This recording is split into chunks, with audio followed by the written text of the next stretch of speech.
দূরে বা কাছে যেখান থেকে ভিডিওটি দেখছেন সবাইকে আসসালামু আলাইকুম রাহমাতুল্লাহ।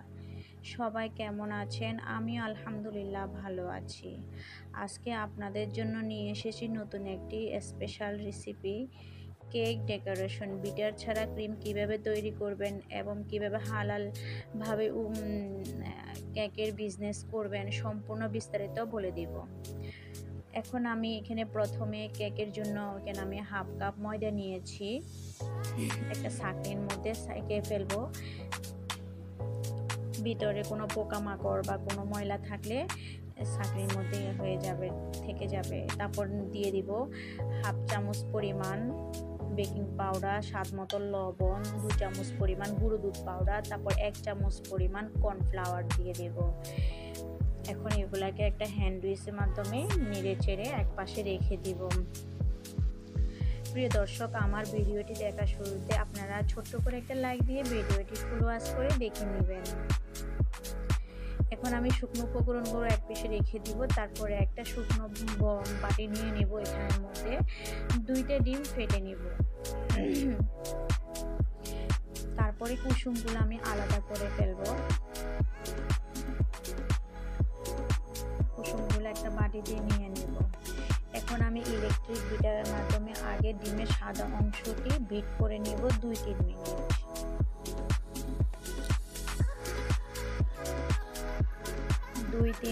বিট করার পরে তারপর আমি হাফ কাপ চিনি অল্প অল্প করে মিক্স করে নিব। সম্পূর্ণ চিনি আপনারা একসাথে দিবেন না, এতে ফোমটা নষ্ট হয়ে যায়, ফোম খেতে চায় না অনেক সময়।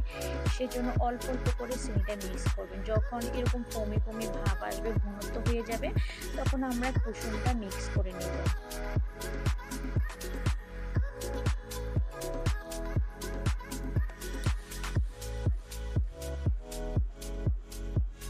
কুসুমটা মিক্স করার পরে তারপর এখানে আমি 1/3 কাপ রান্নার তেল দিয়ে দিব।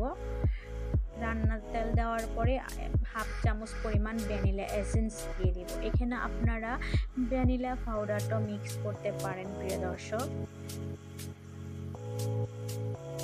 তারপর আমি আবার 2-3 মিনিট বিট করে নেব। বিট করা শেষ। এখন আমি শুকনো উপকরণগুলো মিক্স করে নেব। প্রিয় দর্শক, এখন আমি অল্প অল্প করে শুকনো উপকরণগুলো মিক্স করে নেব। প্রিয় দর্শক, আপনারা যদি হালালভাবে কেকের বিজনেস করতে চান, আপনারা আগে সম্পূর্ণ হালালভাবে যেন কাস্টমারও না ঠকে, আপনিও যেন না ঠকেন, ওভাবে আমরা বিজনেসটা করতে হবে। ঠিক আছে? সেজন্য কেকের মধ্যে কিভাবে স্বাদ বাড়ানো যাবে, অল্প অল্প করে সব উপকরণ দিবেন। তো যখন কাস্টমার আপনার কেকটা খেয়ে মজা পাবে, তখন আপনাকে পরবর্তীতে আবার অর্ডার করবে। অনেকে আছেন কেকের বিজনেস করেন, যেমন আমি যেভাবে কেকের উপকরণগুলো দিই ওরকম অনেকে দিয়ে থাকেন না। শুধু ডিম দিয়ে ময়দা দিয়ে কেকটা বানিয়ে কেক ডেকোরেশন করে ফেলেন। ঠিক আছে?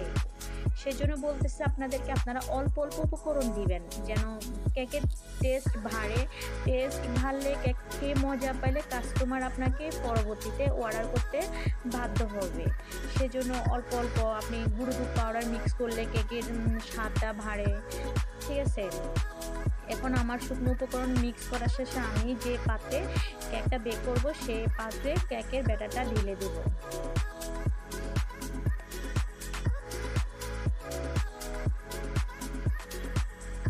কেকের ব্যাটারটা ঢালা শেষে একটু ট্যাপ করে নিব। তারপর আমি চুলাতে একটা সসপ্যান বসিয়েছি। এখানের মধ্যে আজকে আমি কেকটা বালিতে বেক করব। এখানে বালি দিয়ে 2 মিনিট আমি হাই হিটে গরম করে নিয়েছি। তারপরে মোলটা দিয়ে দিয়েছি। স্পঞ্জ কেক হতে বেশি সময় লাগে না। আমার 25 মিনিটে স্পঞ্জ কেকটা হয়ে গেছে। আমি এখন চেক করে নিব ভিতরে কোনো কাঁচা আছে কিনা। সম্পূর্ণ মাশাআল্লাহ হয়ে গেছে। এখন আমি চুলা থেকে নামিয়ে একটা ছুরির সাহায্যে কেকটা একটা প্লেটে নিয়ে নিব। আপনারা দেখতে পাচ্ছেন কেকটা কতটা স্পঞ্জ হয়েছে। প্রিয় দর্শক, আপনারা আমার রেসিপি অনুযায়ী আপনারা একবার হলো বাসায় ট্রাই করেন, ইনশাআল্লাহ ফলাফল ভালো রেজাল্ট পাবেন। আমি মিথ্যা কথা বলি না। সম্পূর্ণ আমি যেভাবে আমি রেসিপিটা করি সেভাবে আমি আপনাদেরকে দেখানোর চেষ্টা করি। এখন আমি কেকটা একটা প্লেটে নিয়ে নিব। দেখতে পাচ্ছেন কতটা স্পঞ্জ হয়েছে কেকটা। আপনারা এইভাবে একবার করে দেখেন। কেকটা স্পঞ্জ হলে খেতেও ভালো লাগে। তারপরে কেকটা আপনার স্পঞ্জ না হলে এতে কেক মানে দেখতেও ভালো লাগে না, খেতেও ভালো লাগে না। ঠিক আছে? এখন আমি কেক ডেকোরেশনের জন্য এখানে আমি ট্রপিক্যাল ক্রিম নিয়ে নিব। ১.৫ কাপ নিয়ে নিব। হাফ কাপ করে ৩ বার নিয়ে নিব ১.৫ কাপ।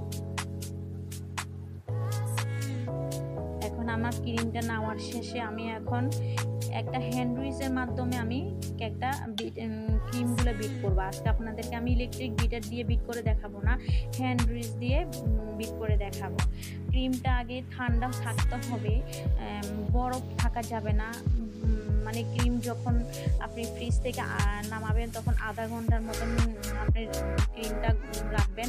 এতে তারপরে আপনি ক্রিমটা একটা বাটিতে নিয়ে এভাবে এর ক্রিমটা যেন তরল জাতীয় থাকে, শক্ত শক্ত ভাব না থাকে।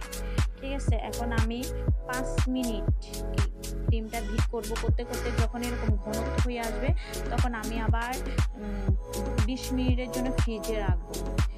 20 মিনিট পরে আমার ক্রিমটা দেখছেন কেমন হয়েছে। এখন এখানের মধ্যে আমি 2 চামচ পরিমাণ গুঁড়ো দুধ পাউডার মিক্স করব। গুঁড়ো দুধ পাউডার মিক্স করলে ক্রিমের টেস্টটা ভালো আসে, খেতে অনেক ভালো লাগে। আপনারা যদি এখানে কনডেন্স মিল্ক মিক্স করতে পারেন আরও ক্রিমের মজাটা আরও ভালো পাবেন। এখন আমি আবার বিট করতে থাকবো যতক্ষণ পর্যন্ত মানে ক্রিমের ভাবটা ঘনত্ব শক্ত না আসা পর্যন্ত বিট করতে থাকবো। দেখতে পাচ্ছেন আমার ক্রিমের ঘনত্বটা কেমন হয়েছে। এখন আমি আবার ক্রিমটা আবার ফ্রিজে রেখে দিব 25 মিনিটের মতো। যারা অনেকে গ্রাম অঞ্চলে থাকে তারা ইলেকট্রিক বিটার নাই, তারা এভাবে কেক ডেকোরেশন করতে পারেন। ক্রিমটা হ্যান্ড উইচ দিয়ে বিট করে আপনারা কেক ডেকোরেশন করে এভাবে কেকের বিজনেসও করতে পারেন। এখন আমি আবার 25 মিনিটের মতন ফ্রিজে রেখে দিব। 25 মিনিট পর আমার ক্রিমটা কেমন হয়েছে দেখেন। একটা স্প্যাচুলা দিয়ে আমি নিচু করছি তাও পড়তেছে না, তার মানে আমার ক্রিমটা একবার পারফেক্ট হয়ে গেছে। এখন আমি একটা বোর্ডে কেকটা নিয়ে কেকটা কেটে নেব। কেকটা আমি তিন লেয়ারে স্লাইস করব। প্রিয় দর্শক, আমার রেসিপিগুলো যদি আপনাদের ভালো লেগে থাকে তাহলে শেয়ার করে দিবেন, আর ভিডিওটি দেখার শুরুতে ছোট্ট করে একটা লাইক দিয়ে দিবেন। এখন আমি মিল্ক সুগার দিয়ে দিব। আপনারা চেষ্টা করবেন একটু মিল্ক সুগার সিরাপটা ব্যবহার করতে। কেকের মানে আপনার স্বাদ বাড়লে কাস্টমার আপনাকে অবশ্যই মানে অর্ডার করবে। একজন খেয়ে আরেকজনকে বলবে, আরেকজন খেয়ে আরেকজনকে বলবে, এভাবে আপনার কাস্টমার বাড়তে থাকবে।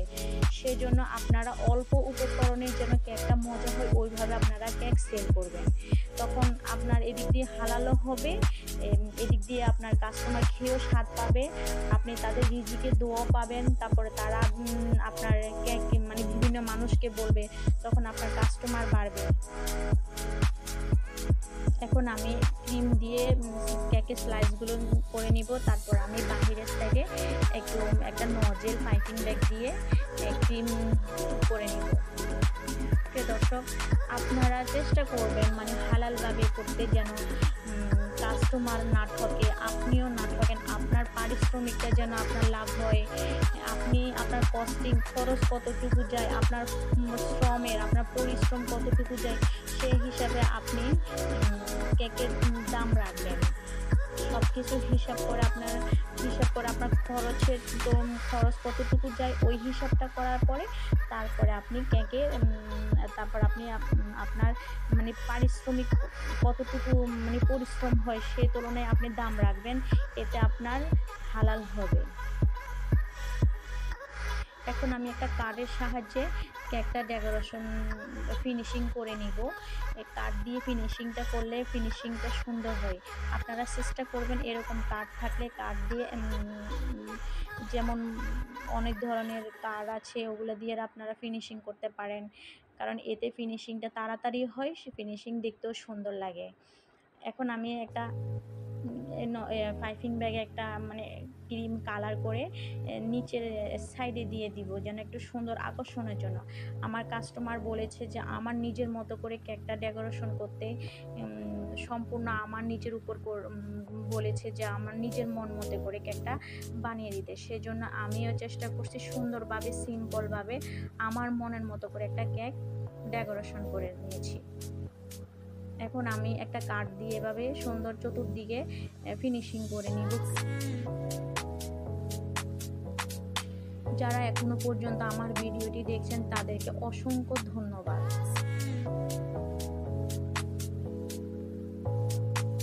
আর যারা আমার ভিডিওতে লাইক দিতে ভুলে গেছেন অবশ্যই লাইক দিয়ে ভিডিওটি ফুল ওয়াচ করে দেখে নেবেন। আর যারা নতুন বন্ধু আমার ভিডিওটি দেখছেন তারা যদি সাবস্ক্রাইব করতে ভুলে যান তাহলে সাবস্ক্রাইব করে অবশ্যই আমার পাশে থাকবেন।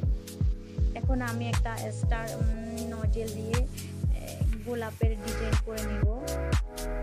এখানের মধ্যে আমি সাদার মধ্যে একটু বেগুনি কালার ক্রিম মিক্স করেছি, যেন মানে দেখতে একটু সুন্দর লাগে, আকর্ষণ লাগে। সেজন্য আমার কেকের ডেকোরেশন কেমন হয়েছে সবাই অবশ্যই কমেন্ট করে জানাবেন। আমার রেসিপিগুলো যদি, আমার কেকের ভিডিওগুলো যদি আপনাদের ভালো লেগে থাকে তাহলে শেয়ার করে দিন। আমিও সবার জন্য দোয়া করি সবাই এগিয়ে যাক, এইভাবে সবাই কেক সেল করে সবাই যেন একটু ঘরে বসে ইনকাম করতে পারে। আমিও সবার জন্য এভাবে দোয়া করি। এখন আমি কেকটা ছিল আমার বেবি 6 মাস। এখন আমি 6 লিখে তারপর নাম লিখে নেব, বেবির নাম লিখে নেব। আমার এই কাস্টমার আমার প্রতি মাসে মাসে আমাকে কেক অর্ডার করে তার বেবির জন্য, মানে বলে যে আমার কেকের মতো বাহিরের কেক এত খেয়ে মজা পায় না। সেজন্য আমার কাছে ওরা বারবার কেক অর্ডার করে। আমিও আপনাদেরকে ডেকোরেশন করে আপনাদেরকে উপহার দিই, যেন আমার মতো আপনারাও এভাবে ঘরে বসে কেক সেল করে বিজনেস করতে পারেন অল্প খরচে। প্রিয় দর্শক, আমি সবসময় চেষ্টা করি সুন্দরভাবে স্বাদ মতো মানে এভাবে মানুষকে, মানুষও যেন না ঠকে, আমিও যেন না ঠকি। কারণ আমার কেক খেয়ে যদি মানুষ যদি ভালো লেগে তাহলে ওরা নিজেদের থেকে আমাকে কেকের দাম বাড়াইয়ে দিবে, যে আমার পারিশ্রমিক আমার কেক খেতে ভালো লাগে নিজেদের থেকেই করে দিবে। আপনারাও চেষ্টা করবেন আমার মতো এভাবে করতে। আমার এই কেকের দাম ছিল 800 টাকা। আমি কখনো কাস্টমারকে বলতে হয় না আমার এই কেক মানে কেকের দাম এত, আমার পাউন্ড অনুযায়ী ওরা আমাকে দাম দেয়। আমি সবসময় আমার কেকের পাউন্ড নিয়ে থাকি, ভ্যানিলার মধ্যে নিয়ে থাকি 700 টাকা, চকলেট নিয়ে থাকি 850 টাকা, অনেক সময় 900 টাকাও নিই, ভ্যানিলাটা অনেক সময় 750 টাকাও নিই। এখন আমি কেকের মধ্যে কিছু টপার দিয়ে দিব, এগুলো আমি আগে থেকে টপারগুলো করে রেখেছি। তারপর আমি এখন কেকটা বক্স করে নিব। এরকম বক্স করে আপনারা নিজেরা এভাবে স্টাপলার দিয়ে পিন করে নিয়ে করতে পারেন। প্রিয় দর্শক, আমার ভিডিওটি যদি ভালো লেগে থাকে তাহলে অবশ্যই শেয়ার করে দিবেন। আমার ভয়েসে যদি কোনো ভুল ত্রুটি হয়ে থাকে সবাই ক্ষমার দৃষ্টিতে দেখবেন। আমার ভিডিওটি আজকের জন্য এখানে শেষ করলাম। সবাই ভালো থাকবেন, সুস্থ থাকবেন। আল্লাহ হাফেজ, আসসালামু আলাইকুম।